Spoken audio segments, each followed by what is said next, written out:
नमस्कार, मैं रावल भरत आज आपके सामने international journal of Hindi research में लिया गया संशोधन लेख पठन करना चाहता हूँ, जो राजेश कुमार वर्मा और रेखा पांडे द्वारा लिया गया है, जिनका विषय है लोक साहित्य एवं वैज्ञानिकता एक अनुशीलन। उसका IISN नंबर है 24552232, जिसका शोधार्थी है मध्यांचल प्रोफेशनल यूनिवर्सिटी भोपाल मध्य प्रदेश भारत। सहायक प्राध्यापक है मध्यांचल प्रोफेशनल यूनिवर्सिटी भोपाल मध्य प्रदेश भारत।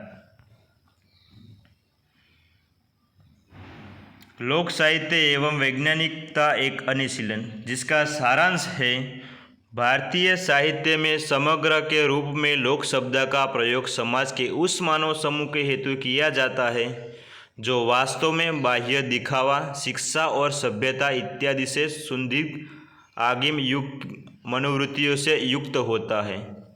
इस तरह सभ्यता का वैदिक काल से वर्तमान तक लोक शब्द का प्रचलन मुख्यतः समान अर्थों में सतत रूप में प्राप्त होता है, लेकिन यह प्रमुख रूप से दृष्टांत यह है कि लोक शब्द का प्रयोग लोक संग्रह अथवा लोक कल्याण के संदर्भ में किया गया है। साहित्य के क्षेत्र में साहित्य शब्द के पहले लोक अभिधान लगाने के पश्चात उनका तात्पर्य होता है लोक का साहित्य। यदि पर लोक शब्द का आशय जनमानस संप्रदाय या समूह द्वारा लिया जाता है, अंत लोक साहित्य का ज्ञान ऐसे साहित्य से होता है जिनकी सारगर्भिक रचना जनता जनार्दन के माध्यम से की जाती है। लोक साहित्य का संबंध समाज विज्ञानों में अत्यंत ही घनिष्ठ है।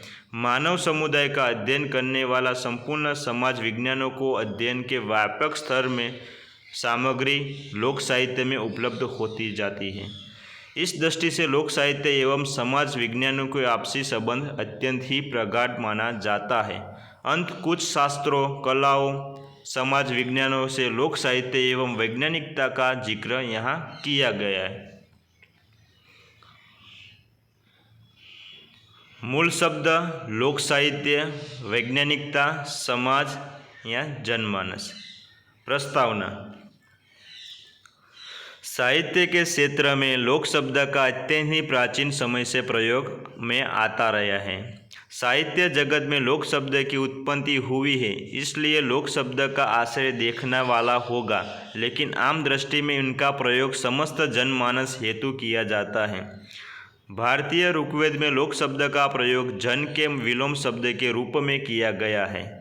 इसी प्रकार पुरुष सूक्तों में लोक शब्द का प्रयोग स्थान व जीय शब्दों के अर्थों को अभिव्यक्त करने के हेतु किया गया है। प्रसिद्ध वेद अथर्ववेद में लोक शब्द से दो लोगों की स्थिति का ज्ञान कराया गया है, जो पार्थिव दिव्य के रूप में बतलाए गए हैं। इसी तरह प्राणिनि, वरुचि एवं पतंजलि प्रमुति वैयाकरणों में भी लोक शब्द का प्रयोग अनेक अर्थों में किया है। भरत मुनि के नाट्यशास्त्र में भी लोक शब्द का प्रयोग यथार्थ रूप में किया गया है।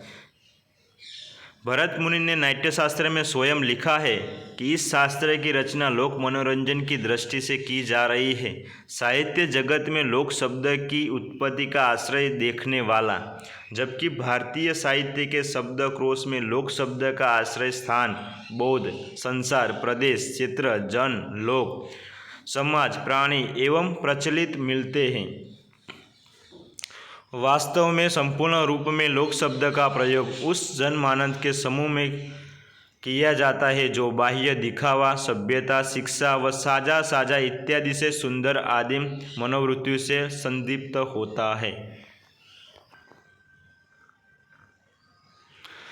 इसी तरह वैदिक काल से लेकर आधुनिक समय तक लोक शब्द का प्रयोग स्वाभाविक समान अर्थों में निरंतर रूप से देखने को मिलता रहता है।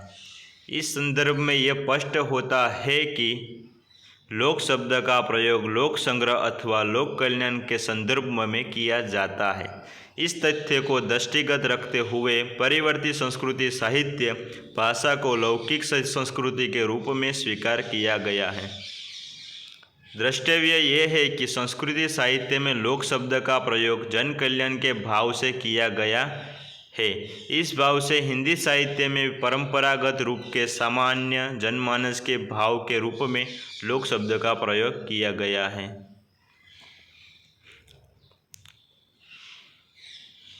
इसी भाव को द्रष्टव्य रखते हुए रामचरित मानस में लोक एवं वेदों के शब्दों का प्रयोग सामीप्राय स्वरूप में करने का प्रकार महाकवि तुलसीदास ने लोक सत्ता के स्वतंत्र रूप में स्थापित करते हुए कहा है कि लोकुटु वेदे सुसहित रीति विनय सुनत पहचान प्रीति भरत विनय सादर सुनिहु करे करे विचारी बहुरी करब साधु मत लोक मत निपुणय निगम निचोरी।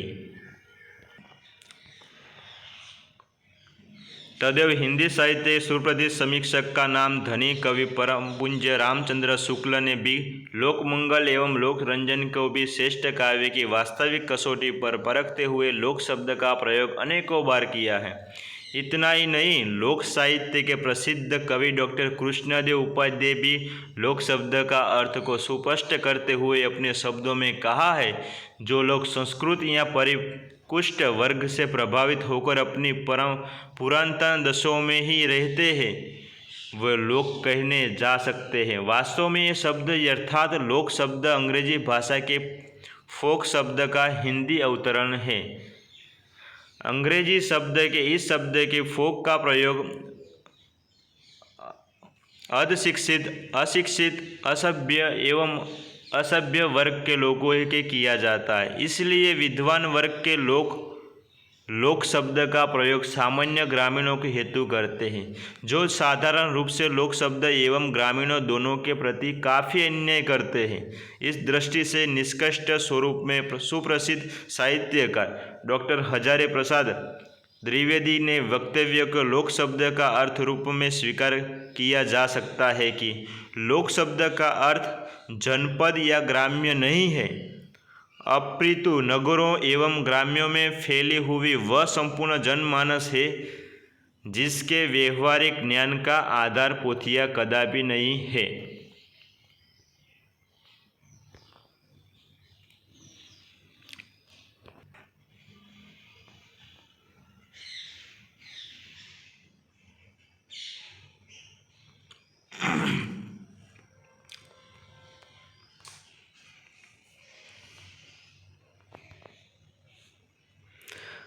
जिसमें लोक शब्द का अर्थ जनता जनार्दन द्वारा लिया जाता है।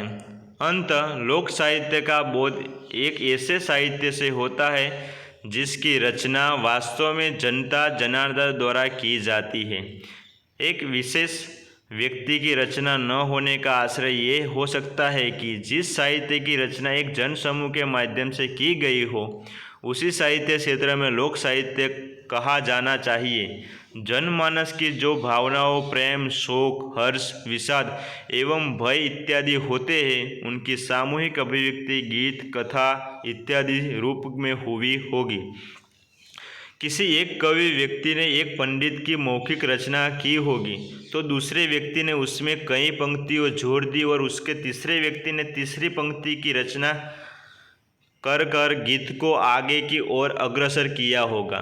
इसी प्रकार परिवर्ती पीढ़ी दर पीढ़ी ने इस गीत के संशोधन परिवर्धक किए होंगे तथा इस तरह विभिन्न लोग विद्वानों कवियों अपनी रचना सहयोग से जो साहित्य रचकर समाज के समाज प्रकाश में लाया, वह आज लोक साहित्य की श्रेणी में रूप में समाज के समाज सामने उभर कर आ गया है।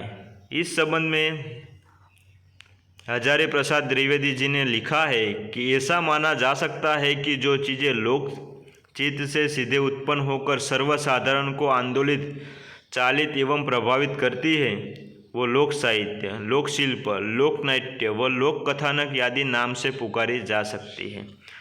अंततः यह ध्यान केंद्रित करने योग्य तथ्य है कि आचार्य द्विवेदी ने लोकचिंत के शब्द का उपयोग किया है। यहाँ पर इस शब्द का आश्रय परंपरा प्रस्थित एवं बौद्धांतिक विवेचनात्मक शास्त्रों एवं अन्य टीका टिप्पणी के साहित्य से अपरिचित जनशक्ति या बुद्धि प्रखरता है। आधुनिक समय में वैज्ञानिक एवं आदिम युग के परिस्थितियों में काफ़ी अंतर है।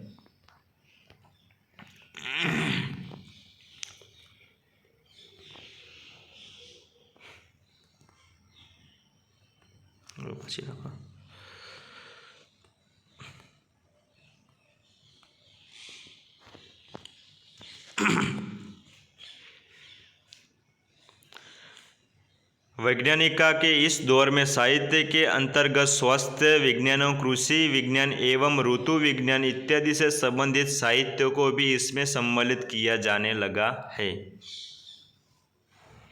लोक साहित्य में ऐसे साहित्य को आधुनिक वैज्ञानिक समय में काफ़ी महत्वपूर्ण स्थान है।